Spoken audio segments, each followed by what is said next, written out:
Hola, ¿qué tal, mis amigos de Artes 9? Hoy es un gran día, 8 de marzo, pero además es un privilegio el hablar el día de hoy con el maestro Horacio Altuna, que bueno, es un historietista de toda la cepa, toda la trayectoria, y que además es de alguna manera incidental el padrino de una nueva colección de historietas que está publicando el Fondo de Cultura Económica. Maestro, buenos días, ¿cómo está? ¿Qué tal? ¿Cómo estás? Me da mucho gusto poder platicar con usted. Decíamos que de alguna manera incidental, usted es el padrino de una nueva colección de historietas del Fondo de Cultura Económica y usted abre con una obra que se llama Hot LA, en la que Sí. narra en tres pequeñas historias, me encanta la última, por cierto, eh, Mm, pues lo que aconteció para, que ya es historia, para nosotros, bueno, éramos mm, muy jóvenes en aquel entonces, era el momento en el que Rodney King desató sí, una serie de acontecimientos.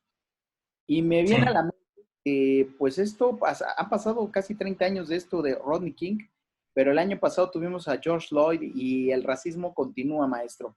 ¿Cómo, primero que nada, cómo traer este acontecimiento histórico actual a los jóvenes y cómo después vienen estos paralelismos en la historia en los que se vuelven a reencontrar estos momentos históricos?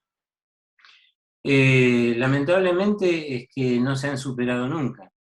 Es decir, Estados Unidos es un país históricamente con un problema racial no resuelto.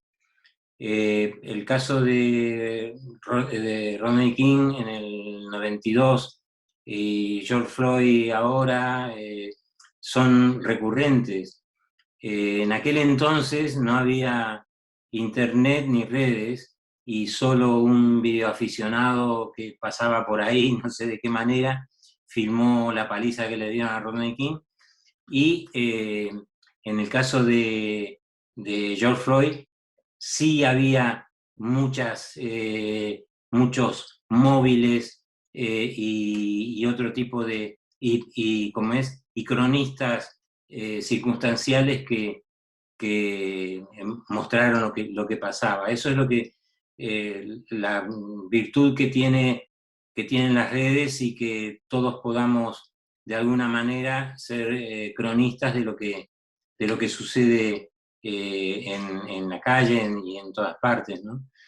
En el caso de, de Rodney King y el caso de George Floyd, está, digamos, hay muchísimos personajes víctimas de la violencia racial y del racismo, y eso no ha cambiado desde que Estados Unidos es Estados Unidos, pero lamentablemente es un problema también planetario, porque el racismo existe en todo el mundo.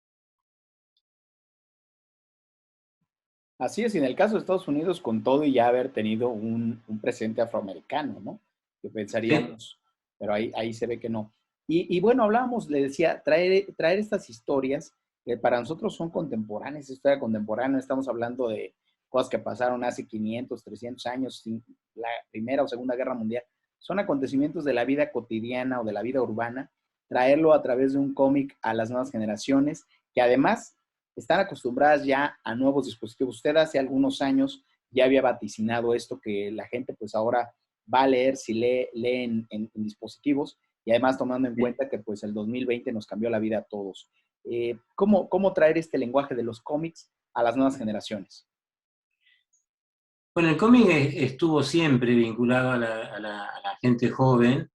Y mira, cuando nació el cómic era una lectura infanto-juvenil y familiar. Lamentablemente se encasilló y se trató durante casi un siglo como una lectura así para infanto-juvenil de evasión, y no abordó temáticas sociales ni abordó temáticas ideológicas o políticas o religiosas o filosóficas. Siempre ha sido una lectura casi eso, ¿no? Infanto-juvenil de evasión. Ahora es bueno que desde hace bastante tiempo, ya por suerte, 15, 20 años, se abordan temáticas adultas. Pero a mí me parece que igual el cómic va en atraso con respecto al cine. El cine y el cómic nacieron juntos, pero el cine abordó todo, porque era un medio de expresión. La historieta, el cómic, no abordó todo. Es ahora, en los últimos tiempos recién, que empieza a ser, en los últimos tiempos no, bueno, desde hace unos cuantos años, pero no en la forma que lo hizo siempre el cine, ¿no? A mí me parece que es importante que un medio que aúna la literatura y la imagen pueda llegar a la gente joven, porque el cómic es un medio de expresión. Entonces, me parece fantástico que se pueda abordar todo, que se pueda eh, abordar cualquier temática que antes no se hacía, ¿no? Entonces, este tipo de historias donde tienen que ver eh, disturbios raciales, donde hay problemas de convivencia y de clase y de, bueno, eso se tiene que canalizar. Si hay cine que lo aborda, ¿por qué no la historieta? Y si hay cine que ve la gente joven, la historieta siempre ha sido una lectura muy abordada, muy tenida en cuenta por la gente joven. Fíjese que usted menciona dos elementos, dijo dos palabras clave. El compromiso social, bueno, decía, en los últimos tiempos obviamente se entiende que desde los años 80 que ustedes empezaron con esta corriente y el Sí, cine. Y precisamente me viene a la mente en estas dos palabras o en estas dos ideas el Loco Chávez, ¿no? Un personaje que usted de alguna manera creó en medio de una dictadura y que hubo sí. la posibilidad incluso de llevar a otros medios, entiendas, el cine, la televisión, ya sea en animación o ahora incluso en acción viva, pero, pero ¿qué pasa y por qué en ese momento, qué pasó con el Loco Chávez que ya no pudo dar ese salto a los otros medios? ¿Y qué pasaba en la dictadura cuando se creó este tipo de historieta que genera otro tipo de conciencias? Bueno, con el Loco Chávez pasó que se pasó a la televisión. Se hicieron 5 episodios. Pero la dictadura consideró, creo que es la única cosa buena que hizo la dictadura, que es prohibir el Loco Chávez, porque lo que se hacía en televisión era muy malo. No estábamos con Trillo, renegábamos de lo que veíamos por televisión. Entonces, la posibilidad de que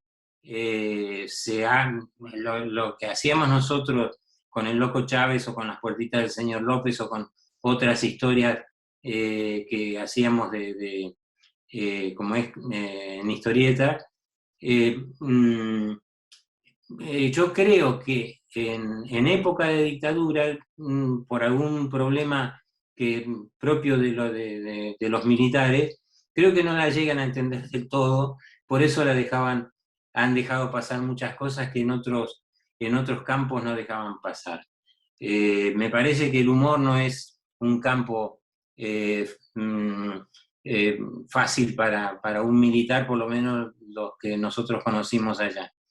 Y entonces creo que no entendían los mensajes, entonces dejaban pasar muchos mensajes que no éramos héroes, pero cuando los poníamos en nuestros trabajos, eh, teníamos la pretensión de acercarnos siquiera a la realidad esa que padecíamos todos, ¿no?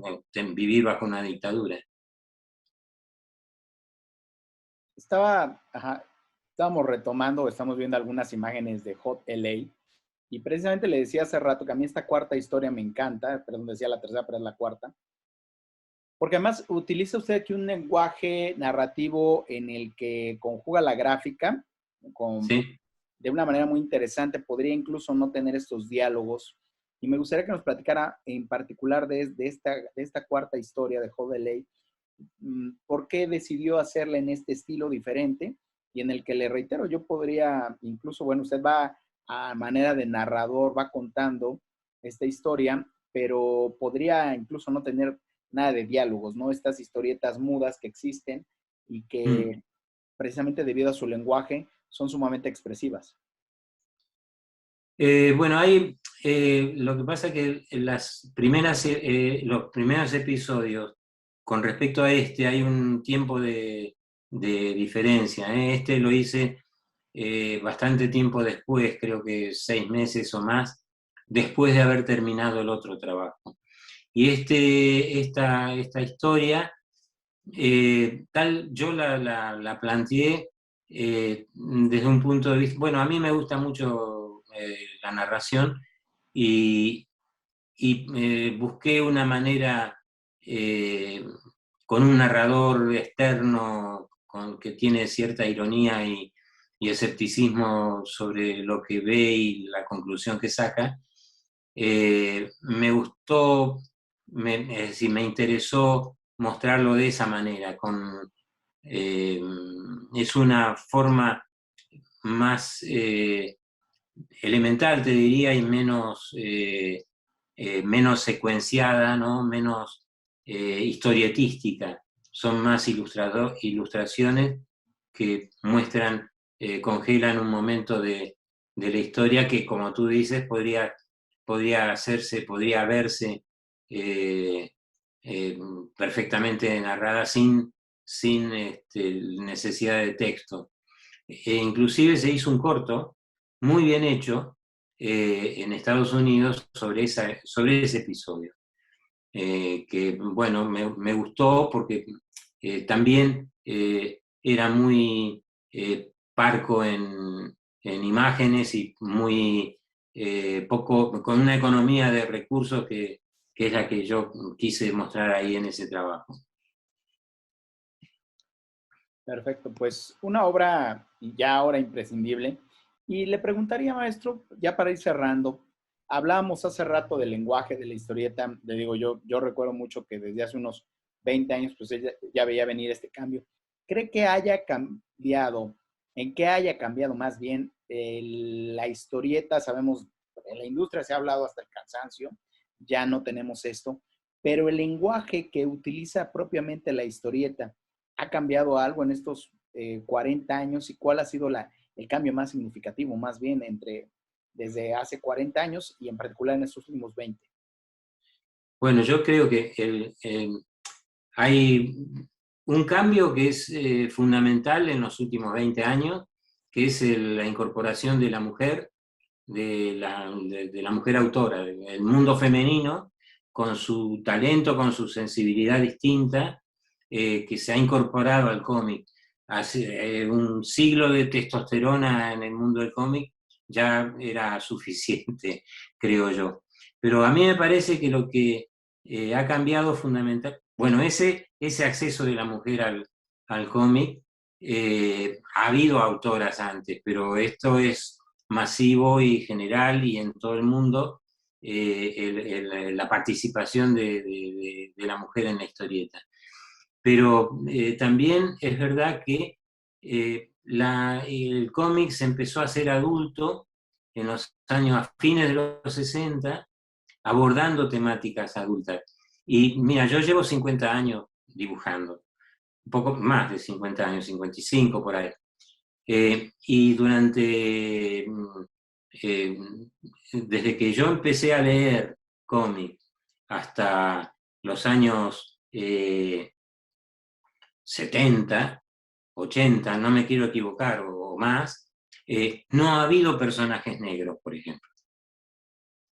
Es una pregunta que nos podríamos hacer todos los comiqueros porque, es decir, todos los clásicos americanos no han tenido personajes negros.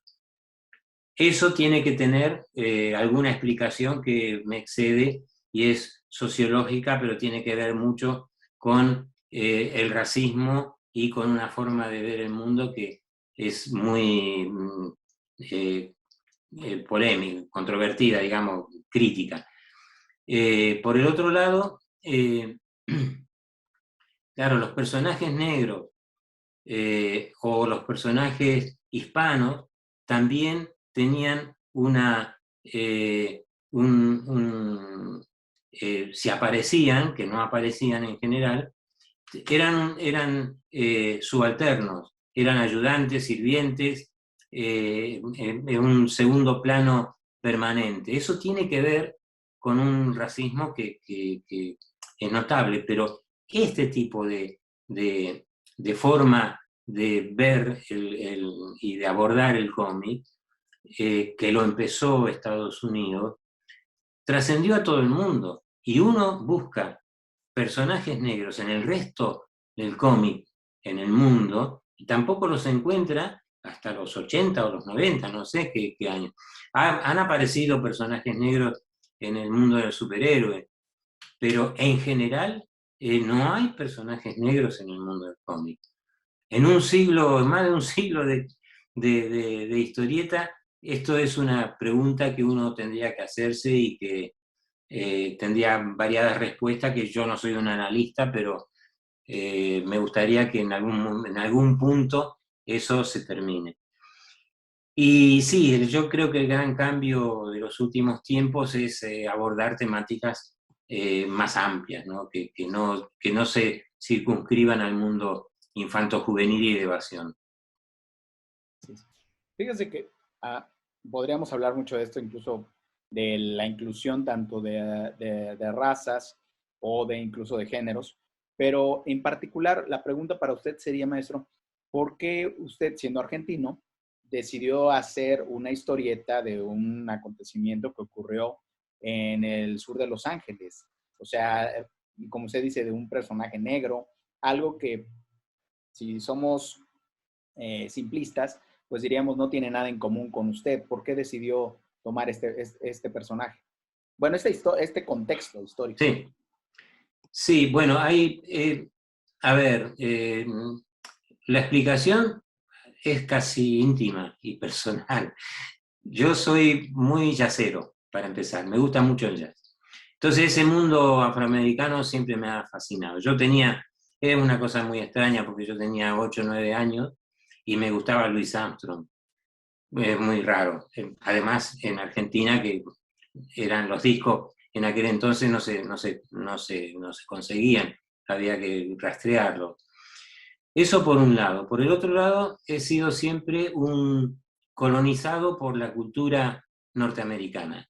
A mí me ha gustado la música americana, la literatura norteamericana, que soy un fanático de su literatura, me gusta muchísimo su cine y, bueno, y el cómic. Y es decir, me gusta en bloque la cultura norteamericana, no sus gobiernos, eso hay que ponerlo en claro, pero sí la cultura.